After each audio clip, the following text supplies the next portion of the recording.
Hello! Bienvenue sur le podcast Les Croqueuses. Moi, c'est Pauline et je suis là pour vous aider à construire un quotidien qui vous ressemble et dans lequel vous vous épanouissez chaque jour un peu plus pour croquer votre vie à pleines dents. Dans les épisodes, seul ou avec mes invités, je vous partage des réflexions, des astuces, des inspirations et des outils pour vous remettre en mouvement. Le tout avec ma bonne humeur et beaucoup de pétillance, comme d'habitude. Allez, c'est parti, préparez-vous, on y va. Avant de laisser la place à mon invité, j'ai 2 annonces à vous faire. La première, c'est que dans cet épisode, vous allez voir, on parle de confiance en soi, de femme badass qui a suffisamment confiance pour passer à l'action. Et si justement c'est quelque chose qui vous anime aussi, mais qu'il y a un petit quelque chose qui parfois vous retient, que vous avez envie d'ajouter un outil de plus à votre mallette pour construire votre quotidien à votre image, alors le cadeau Booste ta confiance est parfait pour vous. C'est même un double cadeau parce qu'il y a un protocole de FT filmé et un workbook en PDF sur lequel vous pouvez écrire directement ou imprimer pour vous poser les bonnes questions et commencer à baliser le chemin avec des actions qui sont alignées à vous-même. Et tout ça, c'est gratuit. Je vous mets tout ce qu'il faut dans la description de l'épisode. Et la deuxième chose que j'ai envie de vous partager, c'est cette fameuse journée du 13 avril qui se profile. Parce que je sais pas pour vous, mais généralement en février, c'est la période où moi je sors de mon hibernation. J'ai envie de retourner jardiner, je m'émerveille des bourgeons qui apparaissent, je guette les fleurs, j'ai envie de soleil. Oui, ça fait un peu fleur bleue tout ça, mais c'est la réalité. Et pour autant, malgré tout, on voit bien qu'en fait on n'est pas du tout sorti de l'hiver, il fait froid, il pleut, il y a beaucoup de vent, et donc il faut encore patienter. Donc cette journée du 13 avril, qu'est-ce que c'est ? C'est une journée de stage pour célébrer le printemps, un stage entre femmes pour tisser des liens, pour laisser fleurir l'énergie du printemps justement, et repartir plus légère et outillée pour la saison à venir, avec plein de beaux moments, avec des rires, avec des activités, avec du mouvement, avec plein de choses pour vous apporter le plus de légèreté printanière possible. Donc si vous avez envie de vous faire plaisir, de prendre un temps de détente et de faire le plein de good vibes, alors c'est parfait pour vous. Là aussi, je vous mets toutes les infos en description.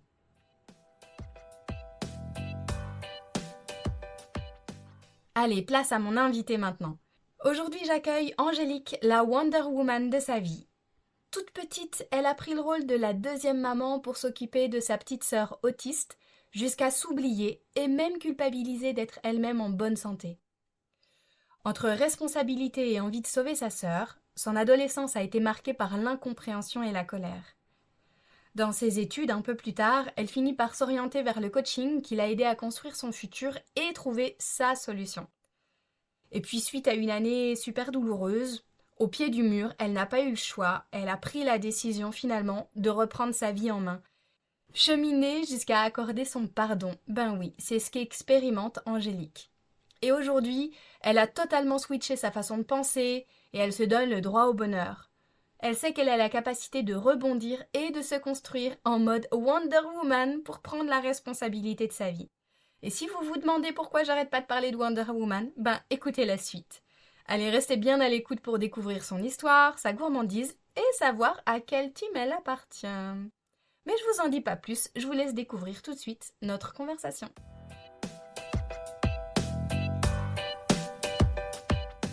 Hello! Bienvenue à toi, Angélique, la superwoman.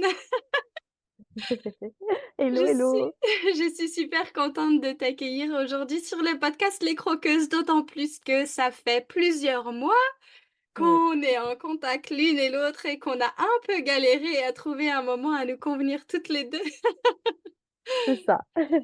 Donc si tu es là aujourd'hui, c'est que tu vas nous partager un petit peu ton histoire de vie, ce par quoi tu es passée, ce que tu as dû déployer aussi et qui conditionne cette superwoman que tu es aujourd'hui. Mais tu vas tout nous raconter justement. Les croqueuses doivent être curieuses de pourquoi je parle de superwoman.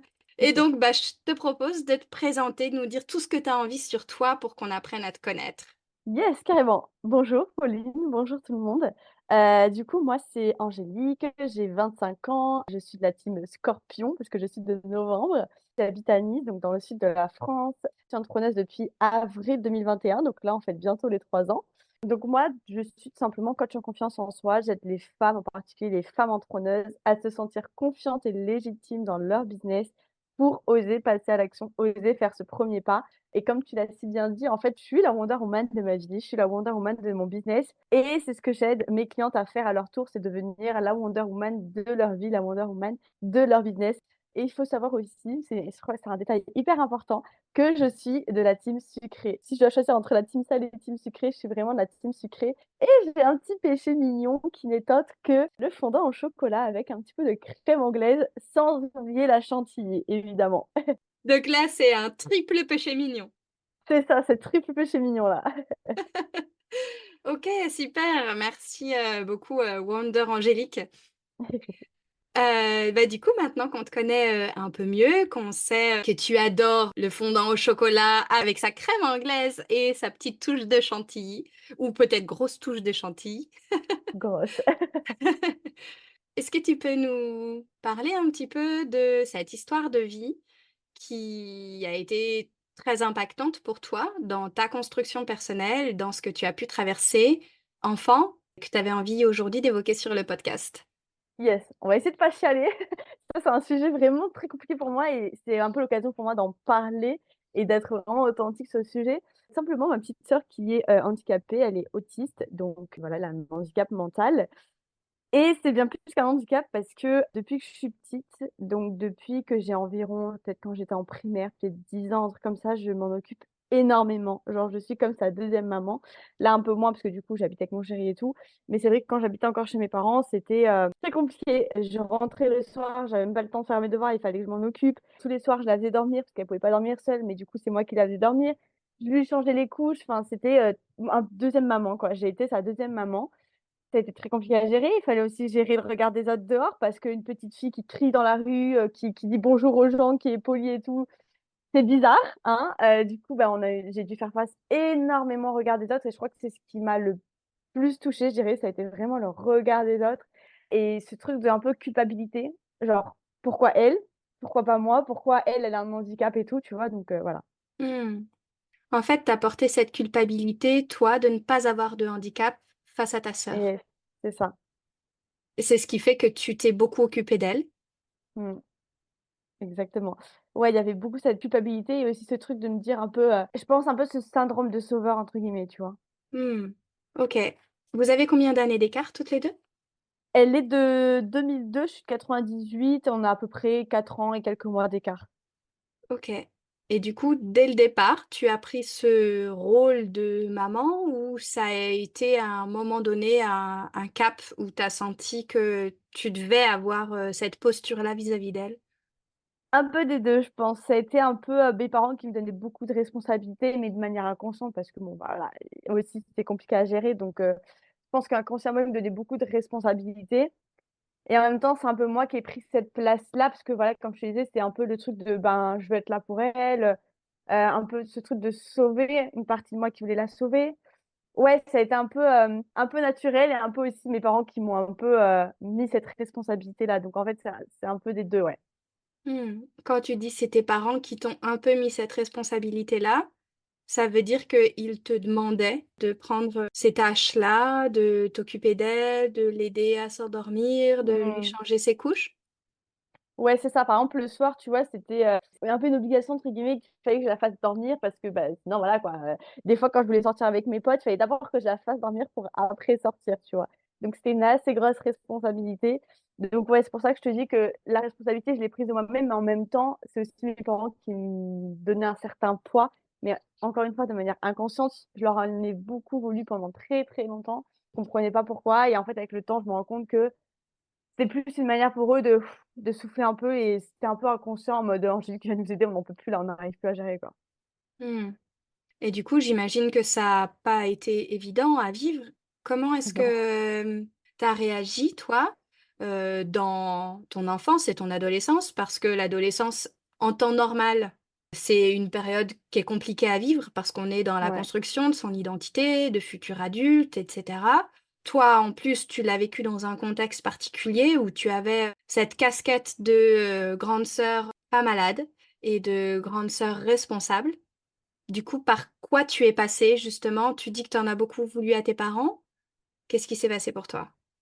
Il y a eu plein de sentiments différents. Ça a été une période de ma vie très compliquée, comme tu le dis, entre l'adolescence, le collège assez compliqué, beaucoup de responsabilités, ouais, enfin un moment très compliqué, beaucoup de colère, beaucoup d'incompréhension. Alors ça, l'incompréhension, je crois que c'est ce qui m'a le plus guidée en mode: «Mais pourquoi?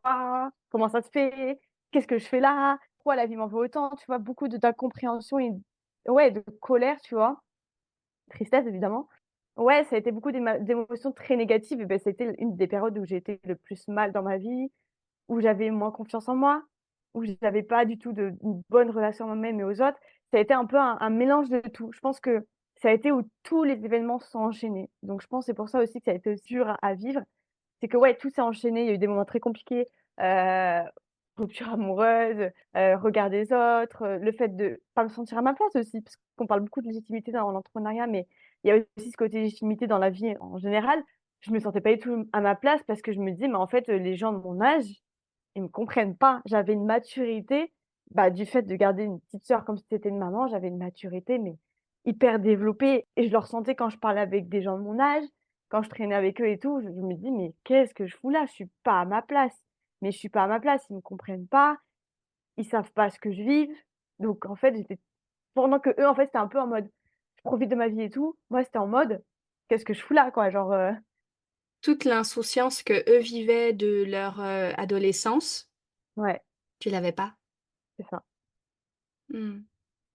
Quand tu parles de colère et de pourquoi, en fait, c'est ce sentiment d'injustice. Pourquoi elle, elle est malade? Pourquoi moi je suis pas Mmh. malade? Pourquoi ça nous arrive à nous? C'est ça? Ouais et bah, tu vois, encore aujourd'hui, j'ai encore je pense que ça vient d'ici. J'ai beaucoup ce truc d'injustice, mais dans tous les domaines. Genre, dès que je vois une injustice, ça me prend au cœur, genre, ça me prend au trip. Je me dis: «Mais pourquoi, en fait?» Genre, vraiment, moi, l'injustice, c'est un truc que je déteste et je pense que ça vient beaucoup de là. De me dire: «Mais en fait, pourquoi elle? Pourquoi nous? Enfin, pourquoi, en fait?» Mmh.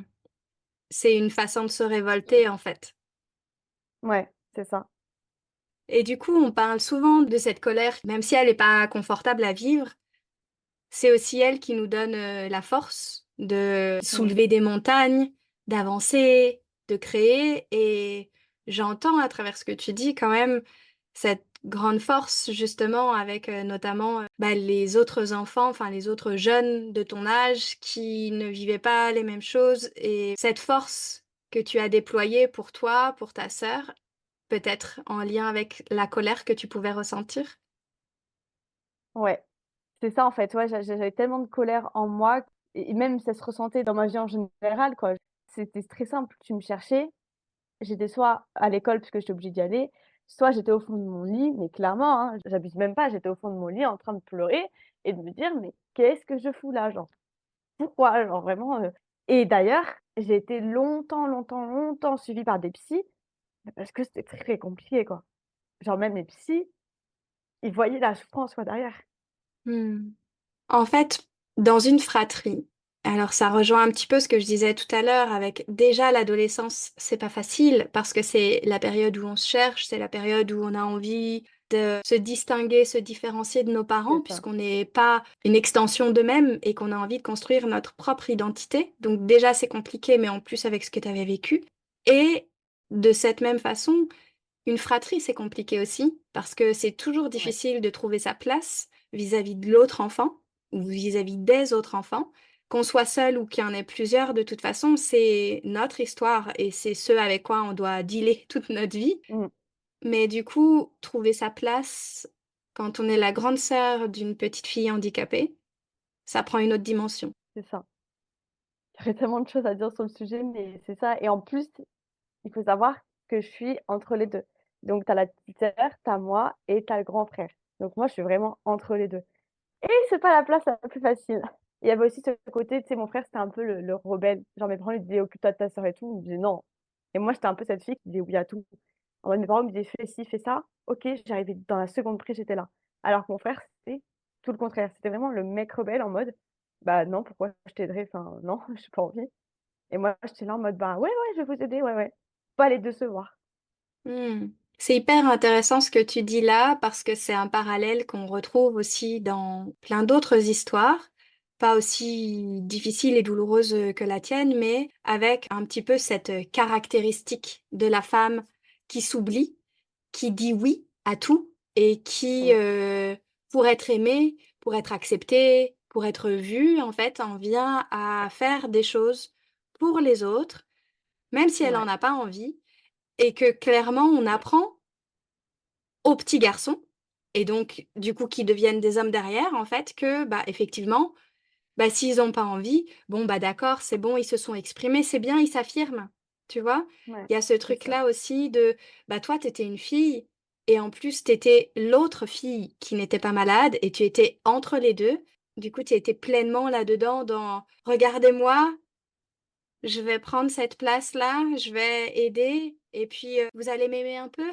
c'est ça, c'est totalement ça. Et ouais, il y avait aussi ce truc où j'avais l'impression que c'était beaucoup, ma sœur, parce qu'elle était autiste et tu vois, c'était trop bizarre parce que j'étais celle qui aidait le plus, mais l'attention était plus portée sur mon frère. Donc ça aussi, ça a été très compliqué. Mmh. En mode, même mes parents, ils disaient oui à tout à mon frère et quand moi je demandais, je sais pas, de sortir avec des potes et tout, c'était non. Mmh. Il y a ce truc-là, de la place dans la fratrie, de la posture qu'on prend, pour être validé et puis, de mine de rien, j'avoue que moi, c'est vraiment quelque chose qui n'est pas encore totalement apaisé non plus en Ouais, moi et qui me révolte aussi, cette différence de traitement, garçons et filles et après on s'étonne de tous ces combats féministes qui sont menés pour essayer ouais, de rétablir au moins un semblant d'harmonie dans les façons d'être, traités et considérés. Mais en fait, en tant que parent, on a une lourde responsabilité là-dedans. c'est clair. C'est pour ça d'un côté, je leur en ai voulu longtemps et d'un autre côté, j'ai réussi à faire un peu ce chemin de pardon, de me dire: «Ils ont fait avec les moyens qu'ils avaient, quoi». Ouais et ça, c'est vraiment une grande sagesse que d'être en mesure de se dire ça malgré la douleur que ça a généré. Mmh. Ouais, Du coup, parmi, là, tout ce que tu viens de dire, tu as parlé que tu as été, pendant longtemps suivie par des psychothérapeutes pour pouvoir t'aider, t'épauler, te soutenir aussi et avoir, ce sas où tu étais écoutée et considérée juste toi. Du coup, est-ce que tu peux, nous expliquer comment est-ce que tu as fait pour aujourd'hui être Wonder Angélique, quoi? ça a été une longue traversée du désert. Ça a été les montagnes russes, ça a été très compliqué. Alors oui, effectivement, je suis pas accompagnée par des psys et j'en ai eu, pas mal quand même depuis que je suis petite. Ça a commencé très tôt. Bon, j'en voyais pas tous les ans, mais j'en voyais quand même, ouais, 1 fois tous les 3 ans peut-être, enfin j'en ai vu beaucoup et c'est vrai que je sais qu'il y a des très bons psys et il y a des très bons coachs comme des mauvais coachs et tout, mais c'est vrai que tous les psys que j'ai pu faire, il manquait quelque chose. C'est-à-dire que j'étais écoutée, ça comme tu disais, bah, j'avais enfin de l'attention, mais il manquait ce truc de: «OK, je fais quoi maintenant? C'est quoi vos conseils?» tu vois? Donnez-moi des conseils, donnez-moi des exercices, quelque chose quoi. Qu'est-ce que je fais maintenant? C'est quoi le prochain step? Genre vous m'avez écouté, c'est trop bien, mais moi je suis le genre de personne, tu vois? Il y a des gens à qui ça suffit d'être juste écouté. Moi, j'avais besoin d'être écoutée, mais j'avais besoin aussi de solutions. J'avais besoin qu'on me sorte de cette situation, tu vois? Qu'on me dise: «Bah, tiens, la solution, c'est ça», entre guillemets, quoi. En gros, fais cet exercice, fais ci, fais ça et c'est un peu ce qui m'a manqué, tu vois? De me dire: «OK, c'est quoi la prochaine étape?» Donc ouais, ça m'a fait du bien, ça m'a libéré un peu la parole. J'ai pu m'exprimer, c'est ça, en fait. Mais il y avait ce truc de: «Bah, qu'est-ce que je fais maintenant, quoi?» Mmh.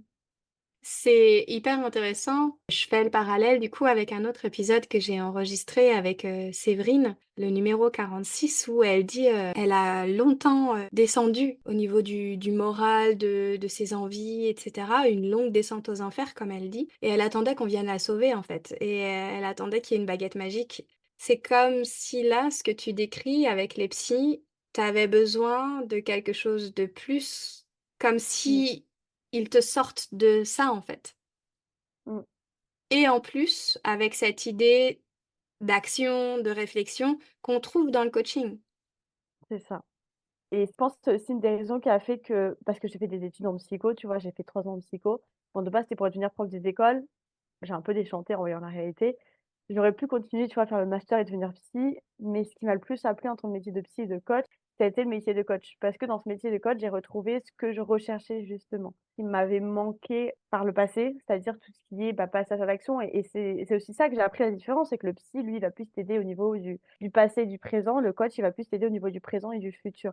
Le psy, c'est plus aller chercher le pourquoi du comment, à mon propre avis et le coach, c'est plus aller chercher la solution, quoi. Et toi, c'était de ça dont tu avais besoin? Exactement. Mmh. Et donc, tu as fait, 5-6 psys différents, tu as cheminé, tu as fait des études de psycho à mon avis, pas pour rien. Ouais. Qu'est-ce qui a fait qu'aujourd'hui enfin, sur quoi est-ce que tu t'es appuyée pour, être celle que tu es aujourd'hui, en fait? Ça a été, déjà un très gros chemin personnel. En 2017, j'ai eu une année très compliquée et je pense que ça a été le déclic, ça a été le début de tout. 2017, ça a été, rupture avec mon premier amour, trahison d'une personne très proche de ma famille, la perte d'une personne proche de ma famille, toujours le regard des autres, toujours la ma petite sœur autiste et tout. Enfin, ça a été un enchaînement d'événements qui ont été compliqués et ça a été aussi le déclic de me dire: «Là, Angélique, c'est la goutte de trop». En fait, je me suis retrouvée carrément, mais vraiment face au pied du mur et j'avais 2 choix. Soit je continuais et là, bah, j'allais peut-être faire une connerie ou quoi, soit je décidais de reprendre ma vie en main, de faire quelque chose quoi, de trouver une solution, c'était pas possible et en fait et ça a été une de mes meilleures décisions et je me remercierai jamais assez pour ça a été de reprendre ma vie en main, de vraiment faire un gros travail sur moi-même, de développer ma confiance en moi, de me libérer du regard des autres, de pardonner, d'améliorer ma relation à moi-même et ma relation aux autres, en fait. Ça a été un très gros travail et je me remercie de l'avoir fait parce que sinon aujourd'hui je sais pas où j'en serais, où je serais, quoi.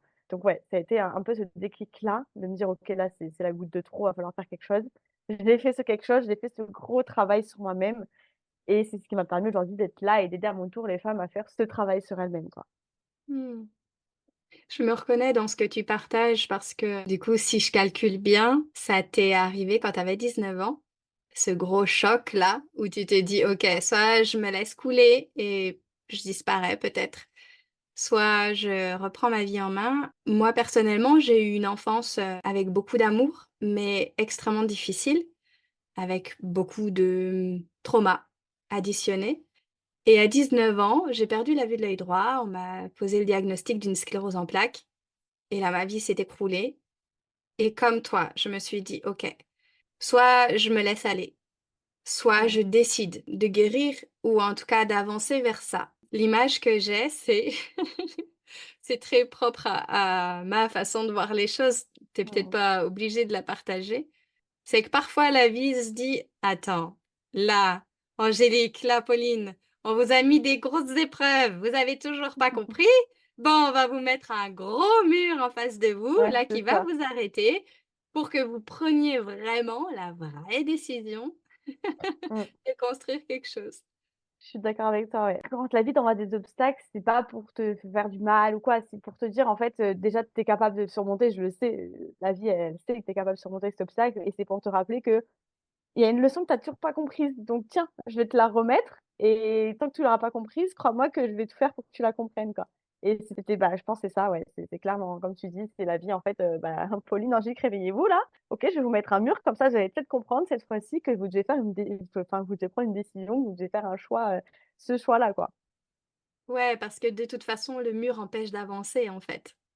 Mmh.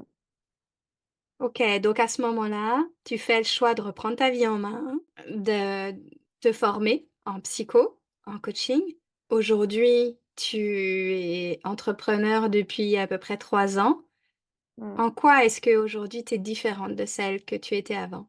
Tellement de choses qui ont changé, surtout au niveau du mental, ma façon de penser. Avant, j'étais vraiment cette, fille, je pourrais même pas te la décrire, hyper négative.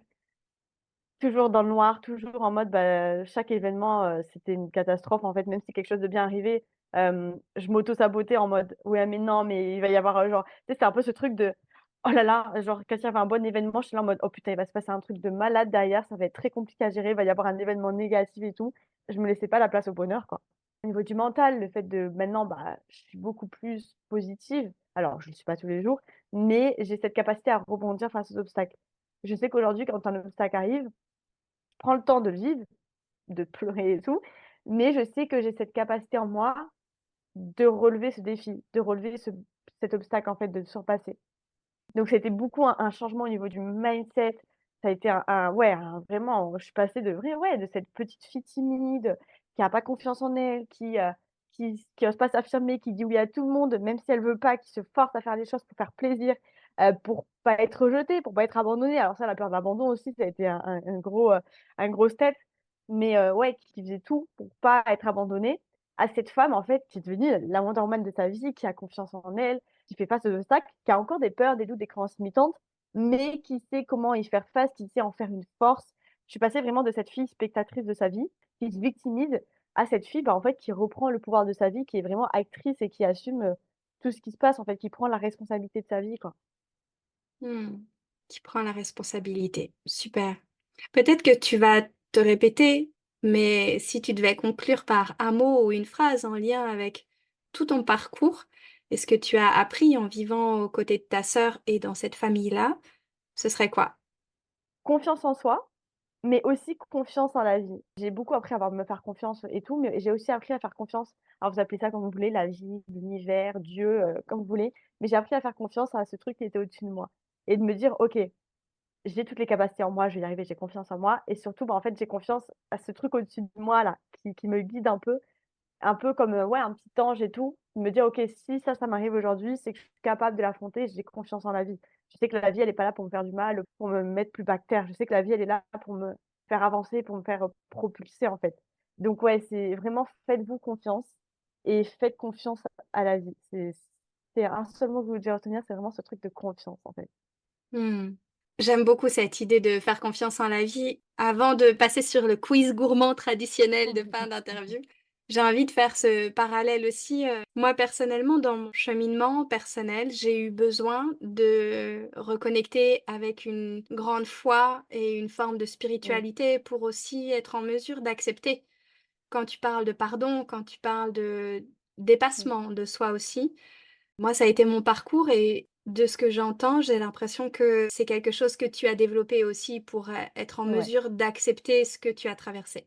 C'est ça. En fait, j'entendais beaucoup parler de pardon et tout et on me disait: «Oui, mais comment tu pardonnes, tu te pardonnes à toi-même et tout» et j'y croyais pas du tout. Je me disais: «Mais c'est quoi encore cette connerie et tout?» Le fait de pardonner et j'ai fait un gros travail et tout.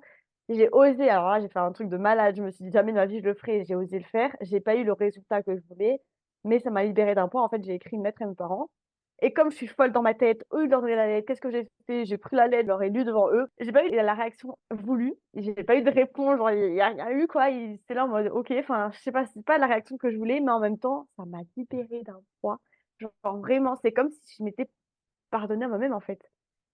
C'est comme si en leur pardonnant, je m'étais pardonnée à moi-même de me dire: «OK, bah, en fait, là, je me libère d'un poids, quoi». Genre vraiment, ça m'a libérée, mais fois 1000.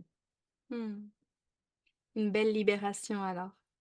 C'est ça, exactement.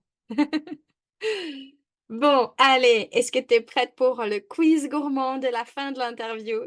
Je suis prête, je pense que ça va être déjà mieux que tout ce qu'on vient de dire. Là, il y a pas de risque que je pleure.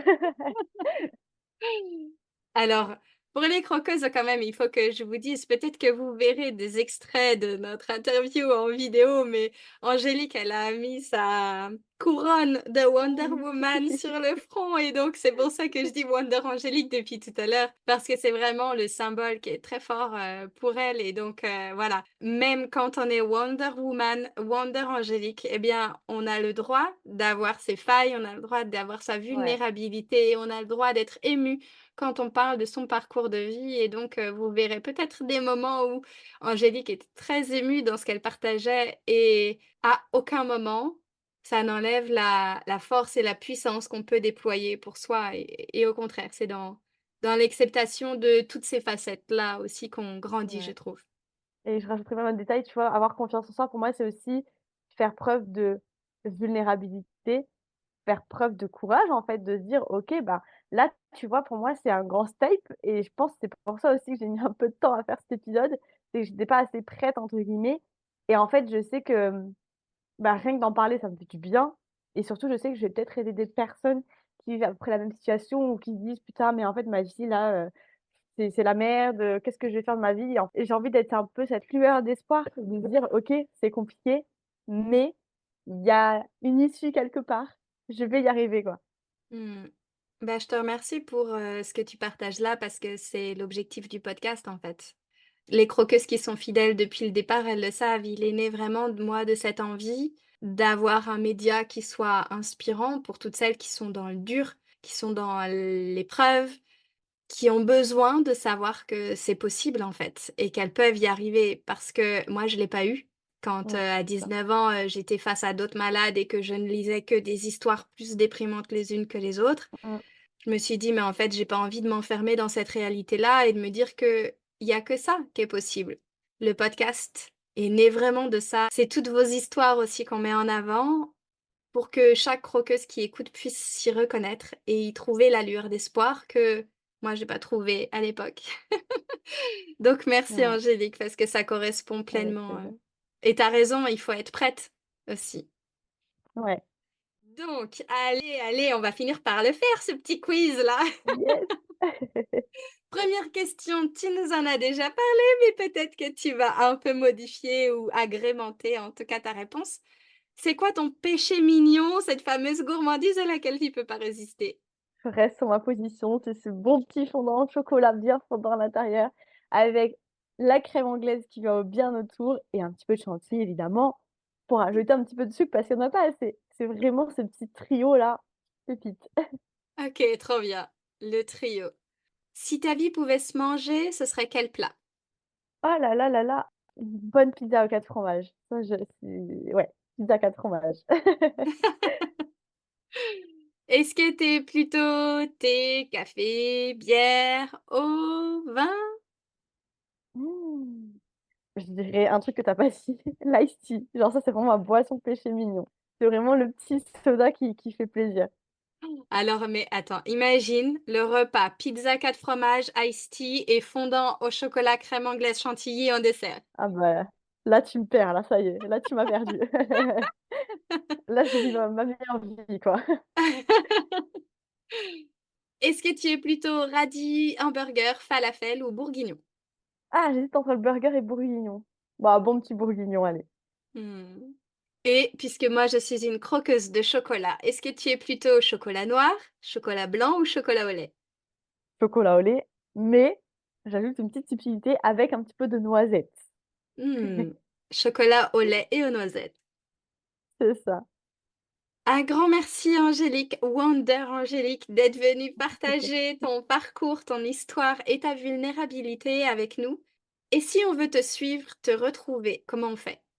Eh bien écoute, là où je suis le plus présente, c'est sur Instagram, donc angélique.direction le bonheur, c'est là où je suis le plus présente. J'ai aussi un podcast, mais voilà, tout est sur mon Instagram. OK, très bien. Je mettrai les liens dans la description de l'épisode. Merci. Eh ben, je te souhaite une très belle journée Angélique et belle journée à toutes les croqueuses. Ciao, ciao, à bientôt.